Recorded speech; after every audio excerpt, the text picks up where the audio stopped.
Hey, Dr. Burke. So, for this week's response over Bell Hooks's Teaching to Transgress, I wanted to do a different sort of response than I have done in the previous weeks. Previously, I've just been doing the written responses, and I will say, generally, that is the most effective way for me to think ideas through in a deep manner. However, after reading some of Hooks, I got this strong feeling that this was going to warrant a different type of response for me in order to really engage with it in a way that is fair to the text. Um, I was very struck by how accessible Hooks's writing is. I really get the impression that she's intentionally writing in a way that regular people, quote unquote, can understand. You don't necessarily have to live your life in a university setting to glean powerful messages from what she's saying. So for that reason, I thought it was important for me to just be able to talk freely about what's going on without necessarily being constrained to a written response where I'm focused way too much on trying to sound eloquent and whatever. So I think this is going to end up being a lot more fair to what Hooks has going on here. So I wanted to focus mainly on her fifth essay in the book, which was Theory as Liberatory Practice. So in the previous four essays, I really enjoyed her style. I loved how many anecdotes that she has, and I feel like it makes her work seem a lot more authentic and genuine. Um, I don't just feel like she's an academic who's trying to sound smart, if that makes any sense. Um, I think the reason why this fifth essay resonated with me so much probably has to do with the fact that I have spent a fair amount of time reading academic writing and theory in college. Um, and liberatory would not have been the word that I would choose to describe that work. It's very interesting. Um, I feel like I can learn a lot through it.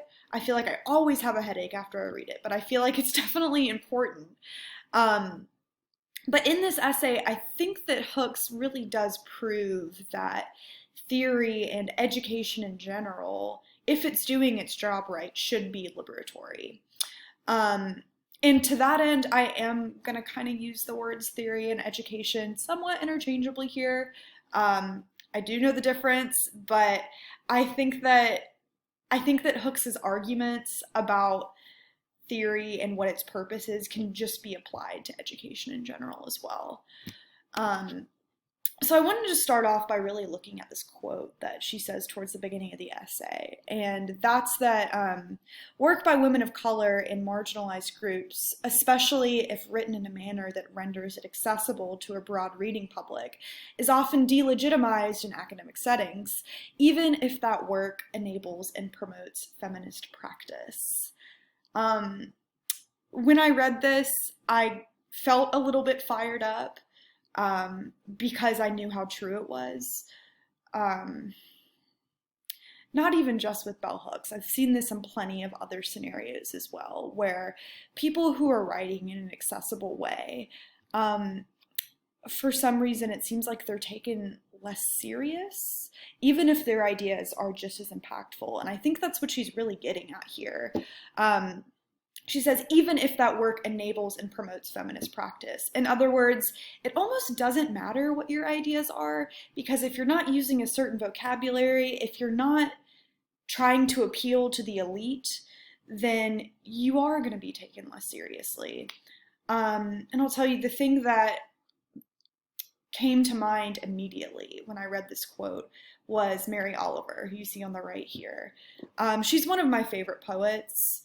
Um, Not because I think she's the most complicated poet, but because I think she can say a lot in simple language. And I think that is really the measure of someone that has good control over their language, when they're able to put things simply but still say a lot, if that makes sense. Mary Oliver does come from a marginalized group as well. She was a queer woman, and I have to wonder if maybe that fact about her, coupled with the fact that she writes in a more accessible, simple manner, if that maybe stifled some of the recognition that she could have gotten. Um, in the last English class that I took at UGA, I think that was spring 2019. Don't know how it's been that long, but spring 2019, I took a poetry class and we talked about Mary Oliver for a fraction of a second, maybe.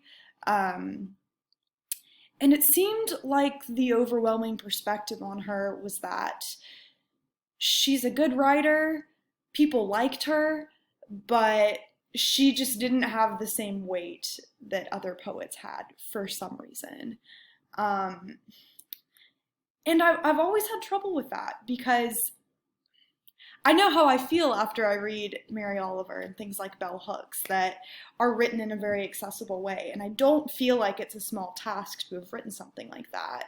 But it seems like because of the words that are being chosen and because of the way that the narrative is being told, it's seen as less serious and is therefore delegitimized. And I have issues with that. But I go back to Mary Oliver's poem Wild Geese a lot. It's probably her most famous poem. It starts off, I've got my Mary Oliver right here. I came prepared.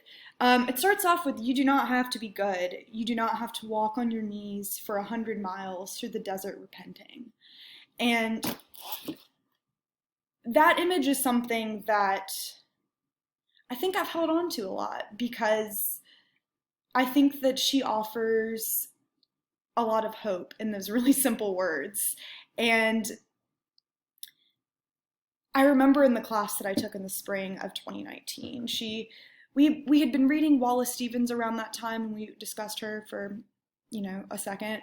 And it was just such a strange contradiction going from Mary Oliver to Wallace Stevens, who is always riddling his language in some really complex symbolism that you definitely need a college degree to fully understand, probably. Um, and that isn't to say that because Mary Oliver writes in a way that the common person can understand, it doesn't mean that she's necessarily any more gifted of a writer than someone like Wallace Stevens. I think a lot of people would say the opposite, but I think the factor of accessibility can't be forgotten there. Um, because I think in the case of people like Mary Oliver and Bell Hooks, that is very intentional. This isn't something that they're doing just because they're not smart enough to say things in a more elite manner. I don't know if that's the right word. But what Hooks has to say about it, she says that they're using this elite language to set up unnecessary and competing hierarchies of thought, which reinscribe politics of domination by designated work as either inferior, superior, or more or less worthy of attention. And personally, I couldn't agree more with this. I don't think that the language you're using should have anything to do with a work being inferior or superior. I think it's more about the control of the language. And I think in this case, Bell Hooks has definitely proven that the accessibility that she's able to offer here proves that she has amazing control over language. And her ideas, I think, are even stronger because of that. So I think a lot about the anecdote that Bell Hooks provided about her women's studies course, which made me a little bit sick to my stomach because she talks about, these women being eager to be in this university setting and they're reading feminist theory and nobody's identifying with anything they're reading. And it seems like a lot of them were probably getting down on themselves and feeling like they weren't smart enough to understand it. Maybe they weren't cut out for this sort of work to begin with. And how strange is it that feminist theory wouldn't reflect the experiences, the lived experiences of women? I think in that situation, she really shows that issues of accessibility are really issues of equity. If things are written in a way that aren't accessible, then it's therefore limiting the amount of people that can appreciate those ideas, I would say. Um, and I'm going to extend that to education. If we're giving our students texts that aren't accessible and aren't relevant to their lives, and maybe these are texts that only the top 10% of our students are going to glean meaning from, that isn't an can't speak. That is not an equitable education at that point. Um, these texts should have meaning for all students, regardless of their experiences. And obviously, not every text is going to hit quite the same notes for every person, and that's okay. But it shouldn't be this big of an issue of whether or not students are comprehending the works, in my opinion. Let's see. So I think that that really begs the question for us to consider, what is the purpose of theory or of education in general? Um, I think we would all say that the purpose of education is to educate, which is a stupid answer probably, but you should be gaining something from education and from theory. But Hooks points out that a lot of times the purpose of this theory seems to be to divide, to separate, to exclude, to keep it a distance. And I have to agree with her. I don't like that fact, but I do feel like a lot of these things are written in a way to where the common person isn't going to be able to easily grasp it. Um, and that isn't to say that really dense theory doesn't have a purpose. In fact, even I would say the densest article we've read so far is probably the Britzman article about psychoanalysis. Personally, I loved it. So don't think that this is an attack on, you know, dense readings. I think that those are important and they have their place. But I don't know. I don't know what the concluding thought is there. I just think that, even these dense works need to be serving some sort of liberatory function, as she says. And yeah, I don't know. Moving on. So she also throws out this quick anecdote of this other woman that seems to delegitimize her theory in a sort of different way. This woman, basically, when they're all gathering and theorizing about feminist issues, this woman points out sort of that what's going on is all just talk. And why don't you go out and do something? You're just talking. This isn't actually making any sort of palpable change. And she argues here that theory actually is monumentally important to enacting change, and their words are not purposeless.